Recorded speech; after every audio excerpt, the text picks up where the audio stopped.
Hello, my name is Lorne Brown. I'm the chair of the Integrative Fertility Symposium, and I'm the clinical director of Acubalance Wellness Center in Vancouver, British Columbia, Canada. And I had the good fortune to moderate a professional talk by Dr. Ursula Ritz. Now, she is both Western and Chinese medicine trained, meaning she's a medical doctor, a reproductive endocrinologist, so she practices in an IVF clinic setting. And she's also trained in Chinese medicine acupuncture, so she has a Chinese medicine practice as well. And so I thought it'd be great to talk to her, just some information for the public in general. I will let you know that her practice is in Graz, Austria. Ursula, thanks for dropping in. And so from an integrative perspective, your talk for the professionals was on recurrent pregnancy loss and implantation failure, this integrative approach. So in your practice, if you're seeing somebody that's having some implantation failure or miscarriages, or just in general, people that are coming to do IVF because they haven't gotten pregnant, is your approach, let's do IVF and it doesn't work, let's look at Chinese medicine, acupuncture, lifestyle? Or do you have a preference that people do preconception care before they do the IVF? I guess that's my first question. Okay. That's, to be honest, it would be the ideal way for me. So that I can prepare them for the treatment, and afterwards I can accompany them so that they come before, maybe for 3 months. And you can really prepare them perfectly for the whole treatment. You can look for the basic problem. And afterwards, when they start with the IVF, you can just follow the treatment, change your acupuncture, change your herbs. Just they can go through this process. And I'm sure, and that's what I see in my daily practices, you can really improve the outcome. And for me, it would be perfect if I can get them 3 months before. To be honest, that's not always possible. When they come to us to the clinic, they have done so many things. They're waiting for such a long time. So sometimes they just want to start with the IVF. So I will also help them. But the best thing is when you get them before. So you can really do a lot of things. And just in case when you have these unexplained problems, so like the unexplained recurrent pregnancy loss or the unexplained implantation failure, this is really the target for the Chinese medicine. And you talk about the 3 months, and in my training in Chinese medicine, I remember they always said it takes on average 3 months to regulate the menstrual cycle. So if there's PMS, heavy bleeding, pain, treat for at least 3 cycles to see a change, to reassess. What's the Western physiology understanding of why it would be 3 months if you're going to do 3 months to prepare to optimize fertility? Can you explain the reasoning behind the Western understanding of why it could take 3 months to make a change? Yeah, I think it's the same for men and women. So at least the maturation of the oocyte, and those are the last maturation of the sperm, needs at least 3 months. So when we want to influence the quality of the oocyte or also the quality of the sperm, we have to really go for these 3 months, because we need this whole process that we can make a change. So when we start in this month and make the next one the IVF, then we wouldn't change this, because we need this whole process, and it needs 3 months for both, for men and for women. So it's the same from the Western physiology. And in your practice, are you just doing acupuncture, or are you doing herbal medicine as Chinese herbal medicine with your patients as well? I do both. You do both. Now, I'm curious, and I don't know if you remember this, but when I invited you to speak for the Integrative Fertility Symposium, and we talked about the topic of implantation failure, you said, do I have to just talk about the Western approach? Because in my practice, I like to use herbal. I see that beneficial. So are you seeing a benefit for women that are doing the herbal and diet and acupuncture when it comes to implantation failure or recurrent pregnancy loss? Yes, of course. Of course. To be honest, I think that the treatment of the recurrent, especially of the recurrent pregnancy loss, is much better with Chinese medicine than with Western medicine. Because in Western medicine, at least, to be honest, we just watch and wait. We have very, very, very slow options. We have nothing to offer, at least. Most of the treatments we can offer are not recommended. Most of the treatments are not proven in studies. So we do a lot of things. We have this big issue of the unexplained recurrent pregnancy loss. for this is for me incredible that we have 60% of our patients without any diagnosis. So they come to us, they lose their baby for 3 or 4 times, and all we can say is we don't have any idea for that. And what can we offer to a patient when we don't have an idea what was the problem? And I think with Chinese medicine, you can do so much, and I have so incredible good results with these patients. And you're so fortunate because you got the Western training. So you can, like you said, that 40% you can diagnose, but then there's a 60% you can't. And then you have this whole other paradigm where you can explain the unexplainable from a Chinese medicine paradigm and then address it with diet, lifestyle, herbs, and acupuncture. So it's a good fortune that they have you there in Grasse to do that. What about the men? We talk about this implantation failure. We talk about recurrent pregnancy loss. So we're talking about embryo quality here. It seems in the last couple of years that they're starting to look at the men, even if they have a normal semen analysis. I wonder what it's like in your practice. Are you noticing or seeing that men are more involved in this fertility issue than what we've seen previously? I think it's traditionally that we just focus first on the woman, but of course the man is equal important, of course. And we see that we have 50% of all the problems comes from the man. So it's a big issue. And of course we have to treat the men, and I would like to treat all the men, but to be honest, they are not so willing to be treated. So I think they have a little bit fear of the needles, and they are not so, they're always a little bit concerned of what we are doing. And when you ask them why you're here, 80% will tell because my wife sent me here. It's not easy to treat them. So it's easy. So you got to hear this. So men are easy to treat if they come to treatment. Yeah, so I've been interviewing all the specialists for this conference. So for everybody watching this, and this is the question I ask. And so far, everyone has said men are easy to treat. Men definitely are contributing more than they're aware of to the embryo quality. And for whatever reason, men do not come. And what most of the specialists say, which some people don't like that it has to be this way, it's not fair, but we didn't say life was fair, is the women have to go to their husband and say, will you do this for me? Will you show me that you love me by doing this for me? Like that's how they're getting the men in, which some people say that's not fair. But at the end of the day, that's what's happening in our world today. And yes, we need more movements to get men more involved and to get them educated. And yeah, they are uncomfortable coming to the doctors for whatever reason. And that's globally. It's like I'm in Canada. We have the same issue. The American specialists have had the same issue. The Austrian specialists have had the same issues, right? And so men are easy to treat, but they need to show up. And that's diet, lifestyle, herbal. Most of the men I see, some do the acupuncture. Majority of them are doing the herbal because they don't want, like you say, the acupuncture. And that's been your experience as well? Yes, of course. Yeah. I have another question. And so far, everybody, I almost like have 2 camps here. So there is no right answer to this thus far because everybody I've asked has some different way of answering this. But I'm looking at the male influence and the egg influence on the embryo and looking at it in IVF as it grows out. And so question for you is what's your thoughts on if you get a lot of eggs, mature eggs, but you have poor fertilization, are you thinking egg or sperm quality is question number 1. Question number 2 would be, and then they don't make it out to day 3. There's good fertilization, but they don't make it out to day 3. Are you thinking egg or sperm quality?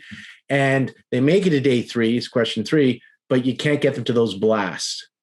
Where do you think it's egg and sperm? And I have to say, some say, just so you know, so I want you to hear what some have said that if they don't see good fertilization, they think it's sperm. And if they don't grow out to day 3, they're thinking maybe sperm. But after day 3, they're thinking egg. And some say, no, the first 8 days is the egg. So, so they haven't, and these are IVF doctors, not the acupuncturists, Chinese medicine doctors. These are the reproductive endocrinologists that I've asked. I'm curious what your thoughts are. Okay. So you're right. There are different opinions of this. First to say, when a patient has a lot of eggs, the question is, what is a lot of eggs? So the ideal amount would be, so we see the best results when we have 8 to 12 eggs statistically. When a patient has 30 eggs, then something is wrong. Normally, these are PCOS patients. So when I have a patient with 30 eggs, then I have to expect that maybe the half of them are not good. So we know the more we have, we just, at the end, we have always the same 10 good eggs. So we don't have normally so many good eggs in PCO patients. So they have a problem in the quality of the egg. I don't think then from the fertilization, I think it's not clear if it's the man or if it's the women, because it could be both. So the fertilization can fail because of a genetic problem of the oocyte and also of a DNA fragmentation of the sperm.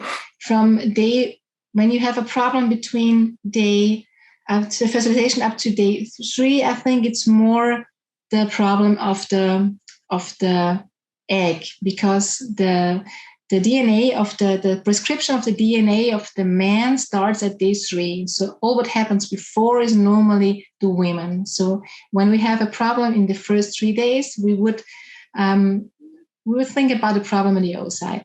After that, I think it's also not quite clear, but thinking about, okay, first it's the woman and it doesn't happen to the day 3, to the 8 cells, and then there's a problem. Maybe then we can say it's more likely that it's the man, but I'm not sure if we can really define that. But I think it's probably like that. Thank you. And then if time and money and travel were not an issue, would you want both man and woman to be doing the diet, lifestyle, meditation, acupuncture, and herbal? And would you like them both to be doing preconception care for that healthy baby? Is that kind of what I heard in your talk? In an ideal world, it would be the incredible thing if we can do something to prevent problems. And that's what we really are not able to see in the Western world. There's no prevention. So we go to the doctor when we have a problem. And so the lifestyle, we do not understand the influence of the lifestyle, I think.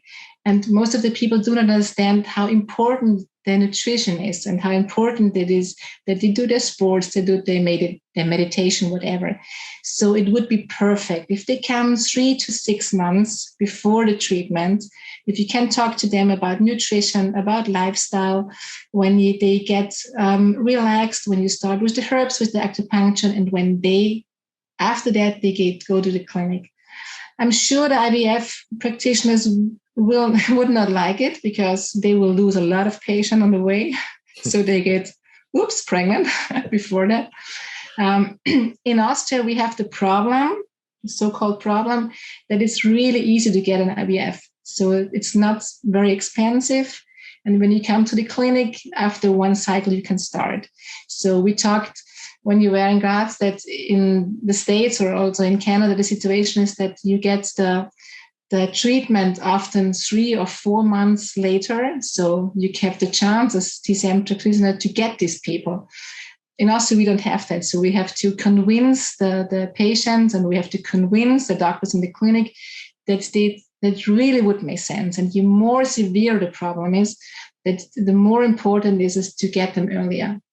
And we are just thinking in time. And I know one of the sentences I first learned when I come to the IVF clinic, my boss always says, speed is the name of the game. So this is his most beloved sentence. And I'm sure that this is not true for the most of the patients. That might be true when they are 42 but I don't think that there is the situation of this last good egg. And they always give the image to the patient. So you are so old now and you have such a less reserve and bad quality egg. Let's do it now and again and again and again and again. And the statistic says, okay, when you're 42, then you need 15 blastos to get one good. And the idea is do 15 IVF cycles and then you have a chance. And I think that's the wrong way. So when we treat them before, when we get them before, then maybe she would need 2 IVF cycles. But it's not so easy to convince. It's probably reassuring for the public listening to this, because when an acupuncturist, Chinese medicine doctor, naturopath say, I want you to do the preconception, they're saying, well, my IVF doctor says I can't wait. And they're feeling, well, you want me to do it because it benefits you as a practitioner. When they hear the IVF doctor say it, well, they're saying age and here's all these stats, but they're also benefiting. And it's nice that you do both. And so the fact that you have IVF as a tool and you have acupuncture and herbal, and you're saying really, if you can do that preventative and preconception, you may not need IVF. And if you do still, maybe you don't need to have as many. And our goal still is that healthy baby. So thank you for sharing that. I appreciate hearing that. And I'm sure the public appreciates that as well. In your talk, you talked about the Chinese herbal and that there was some connection to kind of how your Western brain was thinking. And you had talked in your professional lecture about the mitochondria and how important that is, the battery cells of the egg and the sperm, and how important that is for fertilization and implantation. What was the connection that you were seeing that you thought was interesting? Because the Chinese herbs that we think of very strong in energy, these yang herbs, I think you saw a connection with ATP potentially. Can you elaborate a bit on that?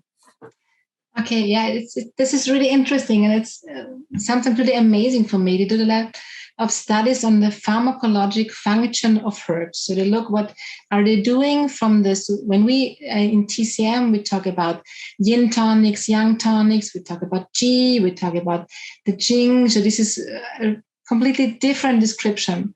And Western doctors always look and say, what are you talking about? And what does it mean? And now they do a lot of examination of the pharmacologic, and they found out that there are really a lot of functions which, like in anti-inflammatory, we have immunostimulant, we have antibacterial functions, we have herbs which have an anti-aging function. So they found out that we have they are against hypertension, antiplatelet. So they really get these different functions. And when you then have a look which herb has which function, then it is amazing, because you can translate this easily from what this for what we would use it. And it really is really good to get it in both systems. So it's incredible how the old Chinese 2,000 years ago can use these herbs, and now we see when we look into it from the pharmacological point of view, and it's really the same. Let me say this. So we when we treat, for example, we treat blood stasis. So blood stasis, at least in the Chinese medicine, is one syndrome pattern, and we see the signs.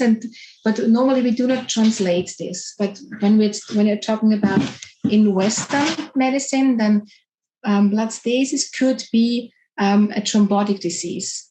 And when we look on the herbs which are treating these diseases, then we found them to be antiplatelet and to have an anticoagulant function. And for me, it's incredible. Or that we use herbs, or they use normally other herbs to support the middle. And we use them now, for example, for the treating obese people. And when we look on the front, then we see that this herb has an anti-diabetic function. So this is incredible. So we can translate the Chinese herbs into the Western function, and that works. And this is amazing when you know what they are doing 2,000 years ago, and now we can prove that it works. And it's really it's great. I also get, I think about how do they know this 2,000 plus years ago? With only today's technology, we can confirm it. However, it's not surprising. So many of our pharmaceuticals, our drugs, are based on plants, right? And so rather than ignore the Chinese herbs, don't do the Chinese herbs, it makes sense to keep studying them, because they obviously have figured something out. And now you're seeing the herbs that they say are good for this. We see that they're anti-diabetic. The herbs that they say are good for blood stasis, circulation issues, we're seeing they're anti-platelet. you're seeing that they were correct. They used a different language, and so it's wonderful to hear it from you as well. I'm, you know, how you're amazed that it's 2,000 years old. I've been doing this since 2000, since the year 2000 practicing, and I'm sitting here amazed that I'm hearing REI talk about Chinese herbs. So I'm sitting here going, this is pretty cool, because back in 2000, there weren't, I don't know, too many REIs getting excited about acupuncture, Chinese herbal medicine. And here we are recording this in 2021. And I really love the fact that I'm seeing the integration happening in my lifetime that I've always wanted for the public, for the patient, where they get the best of both worlds working on them, you know, working on, we call it the terrain, the individual in two different paradigms coming at it. I think it's excellent. So thank you. Thank you for putting that professional talk together. Thank you for making some time to share with the public. If you're in Graz area in Austria, then you can look up Dr. Ursula Ritz. Her website is GYN-TCM, as in traditional Chinese medicine, -praxis.at. And if you're somebody, the public, and you're looking for integration and you're not in Graz, then look at who shared this. It's likely one of the practitioners from the IFS, and they're probably practicing integratively. And if you're in Vancouver, BC, Canada, then please check out AcuBalance, because we practice this way with the IVF clinics locally. We have an integrative practice. Ursula, thank you very much. I appreciate your time today. Thank you, Lorne, for inviting me. It was really a pleasure to be here. And I'm very proud to be part of this symposium. It's really, really great.